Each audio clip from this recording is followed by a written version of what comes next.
I'm Cheryl Mitchell. I'm the president of Treleven, which is a retreat and learning center that's located on a sheep farm here in Addison County. But we're very interested in the relationship between spirit, nature, and social justice, and very happy to be partnering with Let's Grow Kids and Building Bright Futures, because we feel that what happens for our youngest children and the ways we support their families is probably one of the most important things that our community can do to ensure a strong and wonderful future for all of us. And talking about strong and wonderful futures, we are really happy to have on the show today Heidi Wilhelm, who's the owner of Heidis Therapy, who's going to talk to us about problems that young children sometimes have that can be prevented. So Heidi, thank you for coming to join us. Thank you for having me. Yeah, so we're excited. Maybe you could tell us first a little bit about what you do, and then we could get more into the details of what can be prevented. Sure. I'm a physical therapist, and I started off kind of seeing chronic pain patients, and I've transitioned into seeing pediatric patients. So that's what I've built my practice around. Heidis Therapy is seeing younger clients, specifically birth to 3. And you do that here in town? I do, actually. It's mostly home care based, either homes or at daycare centers, so I travel around the entire county, and I visit clients and help them get their bodies stronger and get them moving. Right. So you had mentioned that there are many problems that young children might have that could be prevented if we started them off in the right way. Can you talk about some of those for us? Yeah, well, you know, there's a lot of things that we've shown posture and general strength can help. We're all sitting up right, now, and it's kind of an important thing right now where we're hearing a lot about children's attention in school and their posture when they're playing video games and screen time. And so it really starts when they're really little to teach their bodies how to move properly and how to use both sides of their body and how to position them against gravity, which is our posture, where we sit up tall so that they can do all of the other things that we want them to do and they want to do. So I was finding that all of my kids that I was working with, no matter what their impairments were, no matter what they were having troubles with, I wanted the same outcome. I wanted them to work on the same things. And so I noticed, hey, I'm telling everybody the same information, and I wanted to get this information out to more parents, to more kids.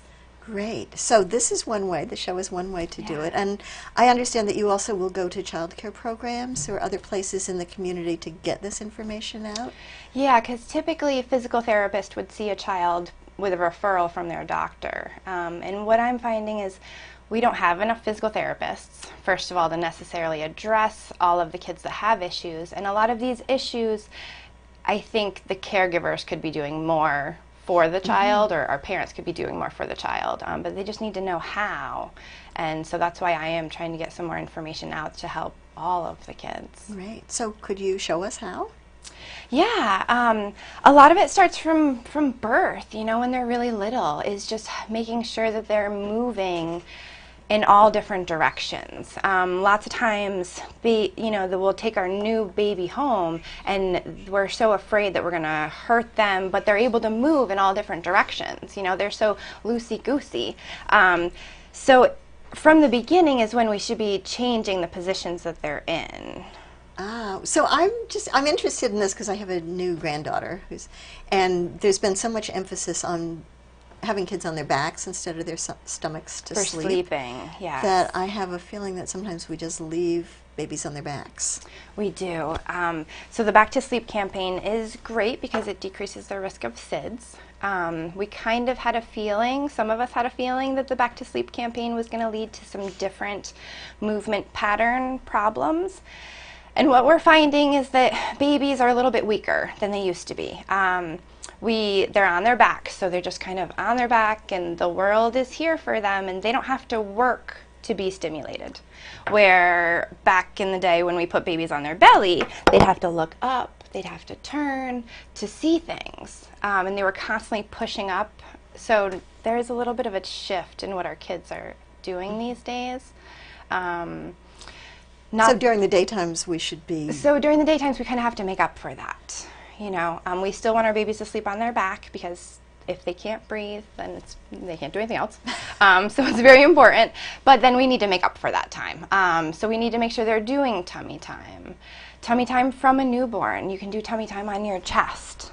You know, and you can start by just sitting and having your baby against your chest this direction, and then you work your way back, and then all of a sudden your baby's lying flat on you, you know, and that's where then you can encourage them to look up and try to, you know, listen for daddy's voice or listen to mama's voice over here, and try to get them to turn their head in both directions. We have a lot of kids that have torticollis now. What is that? Torticollis is where they have a head tilt, and usually it's a head tilt one way and a turn the other way. But it kind of leads the babies to ignore this part of their body, and they just want stuff on this side of their world. And so lots of times the kids are born with this, but often it doesn't get picked up until later. So making sure that your kid can turn their head in both directions is really important when they're really little. And if not, that's something to maybe talk to your doctor about if they aren't able to turn their head all the way.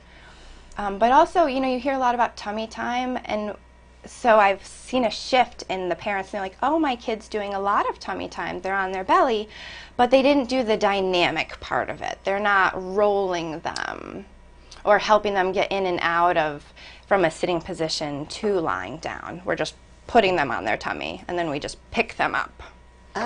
So tell me more about that. Yeah, so I'll use my little demo dog here. This is my demo dog, and he's a big newborn, but so on their belly, you know, say they're uncomfortable, they're not liking being on their belly, because that's one of the biggest things I hear is, oh, my baby doesn't like being on their belly. Well, before the kids are rolling, you can do it on the table, you know, do it right here with your hand here. Have them put your head right down here so you can get their, you know, be in their view of sight so they want to see you. But then roll them. You want to tuck their arm in and then roll them over.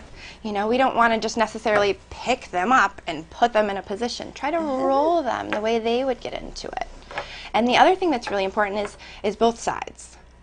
You know, whether it's, oh, our changing table is this way, so the kid's head is always that direction. You know, maybe switch it so that the kid's head is on this side sometimes. Now, it's harder to diaper sometimes, not quite as fast. You know, but if it's one of the slower times, if you have the time, try to diaper them the other direction or just alternate. The other thing is the positioning.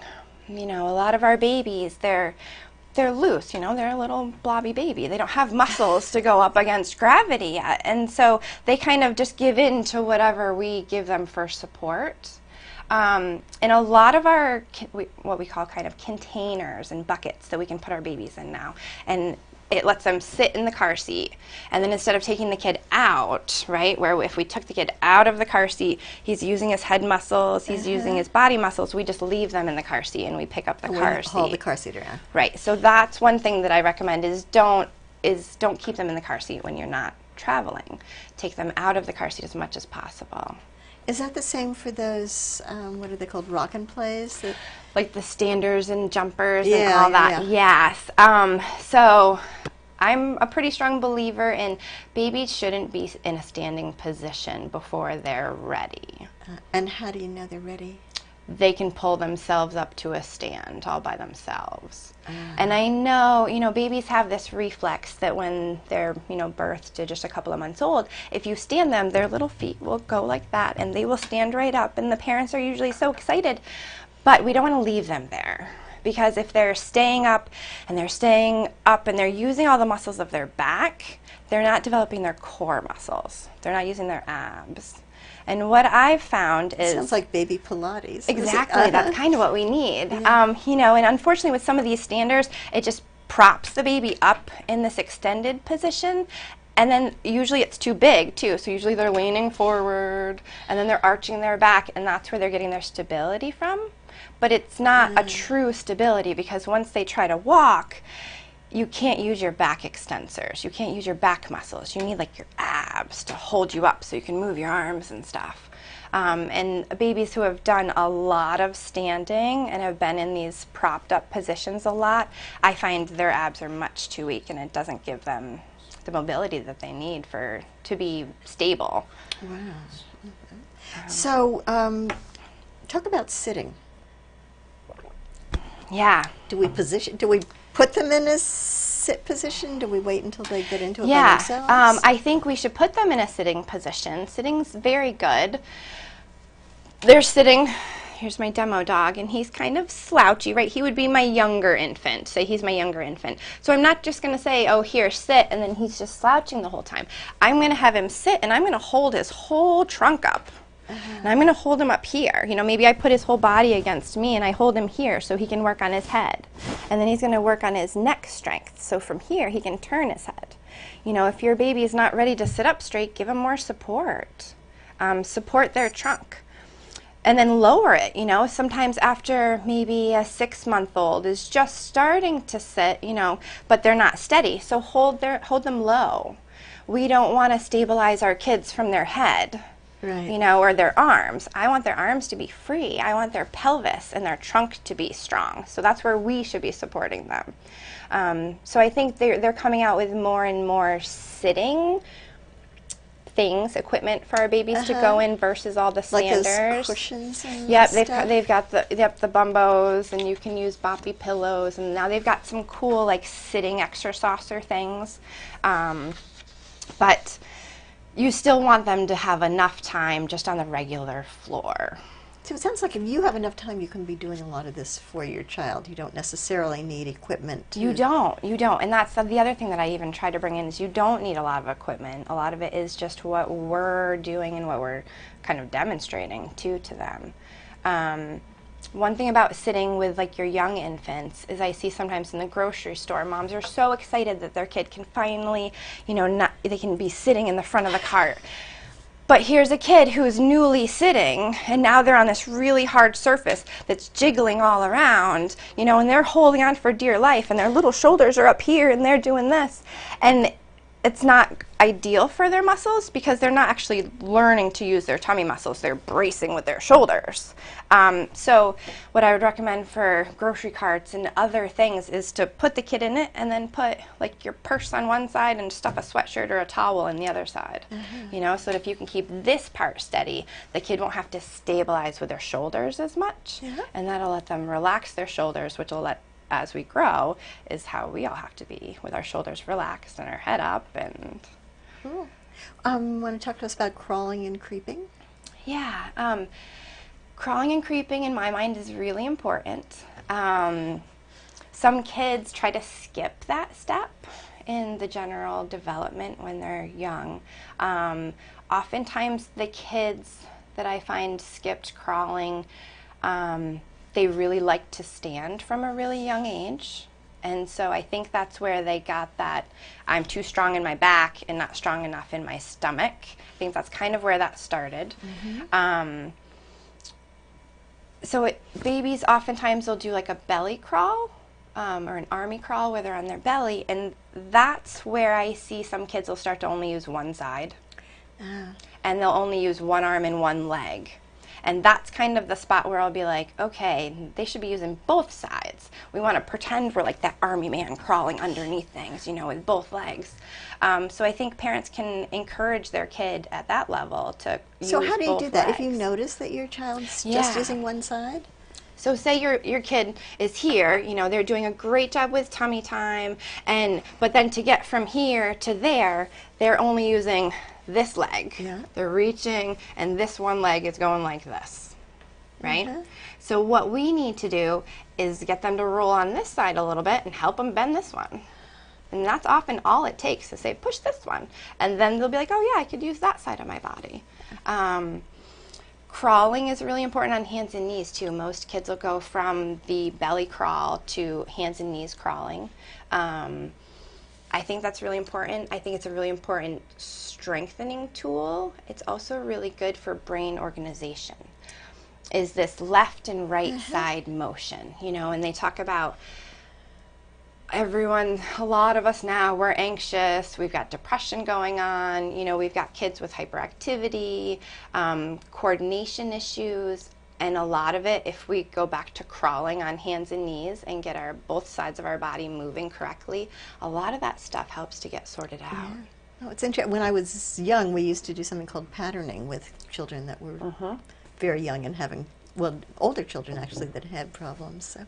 And we bring them back down. You know, if I have an older child or even an adult, we'll bring them back down into hands and knees, because it makes you use your core and it makes both sides of your body work together. Yep.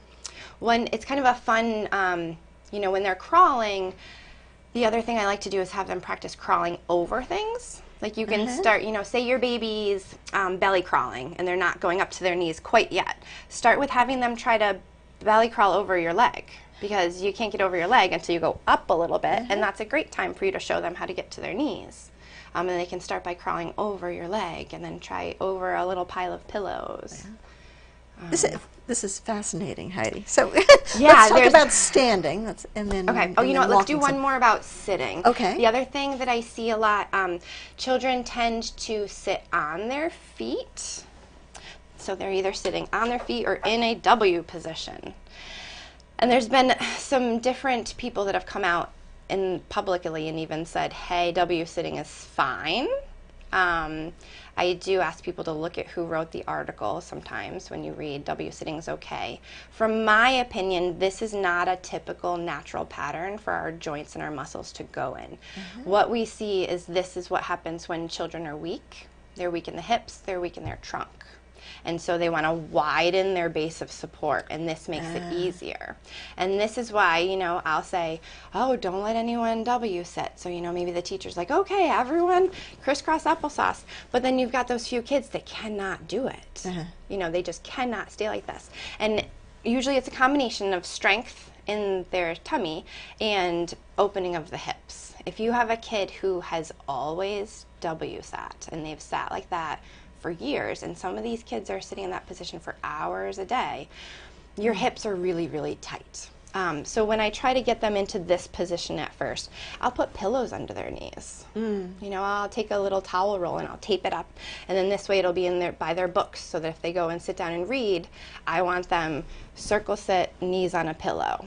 And that'll help their knees to open up so that they can finally do circle sitting or crisscross applesauce on the floor. Cool. It sounds a little bit like Iyengar yoga, where there are props to help you get into the right position. Right, and that's the thing, you know, when our babies are really, really little, we want to show them what sitting up straight is, you know, but then they don't need that help anymore, and we just expect them to do it. But there's a couple different steps that we missed in the whole learning part. First, we have people do it for us. Then we only need a little bit of help. Then we need someone to tell us and remind us. And I think that's the piece that parents is the reminding, you know, because we want it to be a lifestyle thing. We don't want it to be something that they're just getting in trouble for. So it's coming up with the right way to remind the kid too. But usually if I just tell them it's going to make you stronger and faster if you sit this way and sit up tall, usually the kids, they'll do it as long as they are able to. Wow.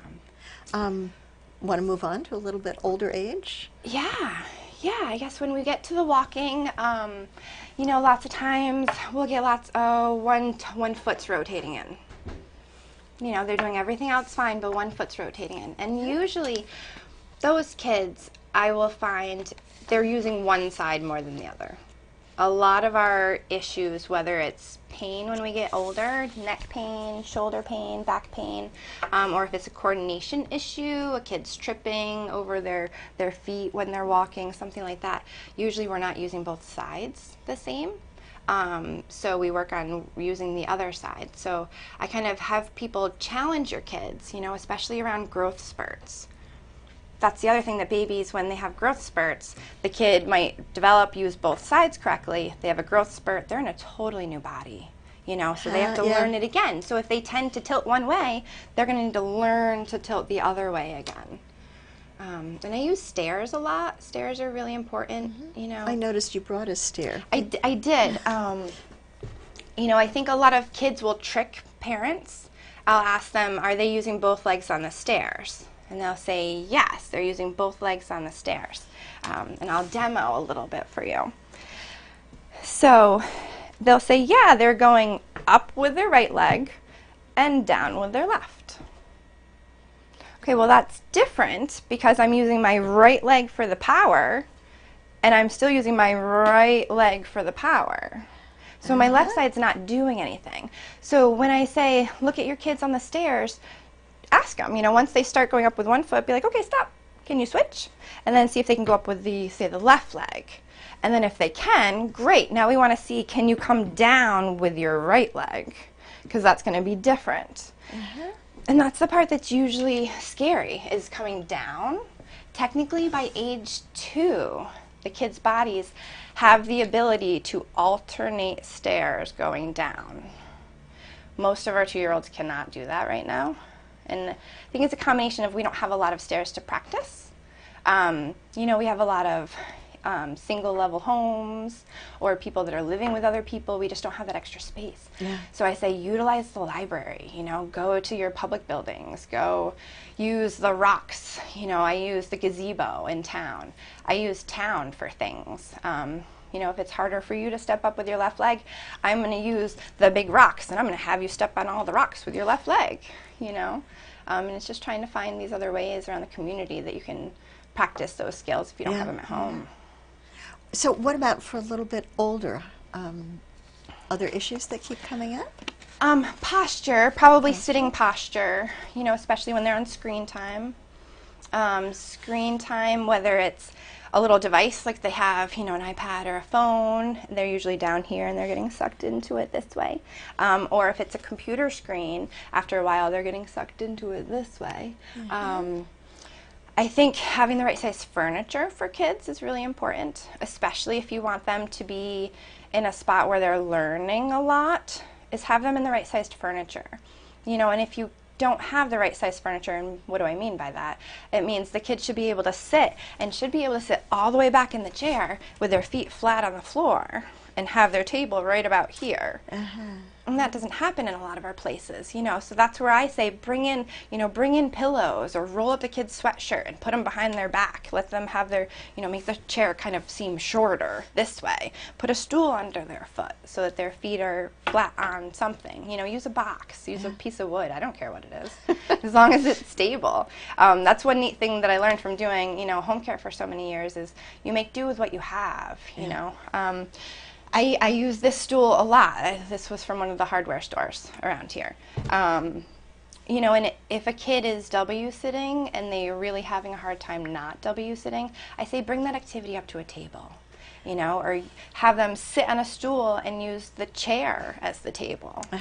You know, just try to be a little creative. Heidi, this is totally fascinating. And I'm afraid we're going to run out of time. It's making me very nervous. And I know you don't have space for any more clients because you're full. Right. But which is kind of part of why I wanted to get more information out, because I think this is stuff that everybody needs to know. And so you have a website, I think, that will have the address up at the end. Yep. And is this, you gave me this wonderful flyer. That really yeah, talks so about some of the preventive things that you've used. I kind of broke it up into different age groups for the birth to 1 to 3, and 3 years and up, because it's kind of different, you know, depending on your kids, what they're able to do. But it's just trying to come up with ways to get the families to be able to do this with their kids. And the other thing is, too, is what we've just found in research is you don't necessarily have to be a super active parent to have active children. You can just advocate for your child's activeness, if that makes sense. You know, I mean, I love jumping jacks and running around the house. You know, I have 2 small children, and if they're going crazy, they're running around the house. You know, I'm making them run around the house. And it does really good things for many of their whole body, their system. So we should feel happy about that instead of saying, sit down, be quiet, and sit down. We should, right. Those are probably the kids that need to get up and get moving. And the more they move and the better our posture is, the more oxygen and fluid we're going to have to our brain. And so it's going to make us less tired and more alert. So before we close, can you just tell us briefly about, you're a wonderful resource in this community. How did you come to be doing this? I always knew that I wanted to work with young children, and so when I was a PT and started doing home care in our county. Did you grow up here? I grew up in upstate New York, but I've been in Middlebury for about 12 years now. And I knew that our community really needed a lot more education in the early intervention side of things, and how to prevent some of these. And what's really neat is when I would be out in the community with a client or with a kid, I'd have other parents asking me, hey, will you tell me why are you doing this? You know, I could do that with my kid.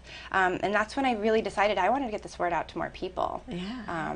I love it when I go to the top gym, you know, the town gym, and I have a kid doing something, and all of a sudden I see a whole bunch of parents getting their kid to do the same thing behind them. It's so good. Wow, that's great. Yeah. Do you have YouTube videos about what I you're don't doing? have anything yet, no. I've been on my own for about 2 years. And because there's quite a need, it's been pretty busy. But that's kind of my hope, is to kind of see what the community is looking for, and to put some more of this educational material together for them so that everybody can access it and not feel like they have to go to their doctors and get a referral for physical therapy to get some of this information, because everybody should have it. So would you ever be working with a child, say, at a big child care program, working with the child individually, but then all the other staff members could learn what you're doing and do that with other kids? Yeah, sometimes. So it depends. I've had some schools that have asked for training seminars, and then they get more training so they can help everybody. But I always try to make sure that all of the caregivers involved kind of get the same information. Yeah. Oh, this is just wonderful. Thank you so much Yeah, for taking you're the time to do it. welcome. Is there anything that you especially want to say to people before we close? You know, I think posture, you can't expect posture to be perfect all of a sudden, and especially if it's something that we're becoming aware of and a little bit better as a community about. So if your kid, you know, traditionally slouches, and that's a weakness, and it takes a really long time to get to be strong enough to keep yourself upright. So try baby steps, you know, try not to be too upset if they can't hold themselves up straight right away. It's something we're working on, and it's something that it kind of has to go through their whole growth, their whole growing until they're adults. And even when we're adults, we need reminders. I know so much of what you just said today seems to be relevant for older people too. Yeah, Wow. yeah. I mean, it was amazing how much for chronic pain, shoulder and neck pain, we're working on posture, just getting you back up, getting the shoulders down, using your tummy muscles. So it's just coming up with fun things to let your kids do. You know, I love the jumping jacks, and if the kids aren't coordinated, most kids can't do a full jumping jack right at once. So we just practice their legs. Just practice jumping apart and together. And by the time you do that 20 times, the kids got pretty good strength and coordination. They might be ready for the big full jumping jack. All right. Cool. But, Okay. Well, thank you again for Yeah. joining us. Heidi's contact information is going to come up in just a minute. And thank you all for watching as well. I wanted to thank also Middlebury Community Television. They are wonderful, wonderful resources in our community. So if you have information, doesn't have to be about young children. It could be about most anything that you'd like to get out there. Give them a call, and they'll help you to make a show, or they'll teach you how to make your own show. And our show today was produced by Dana Anderson, who's from Building Bright Futures. So thank you, Dana. Thanks for watching.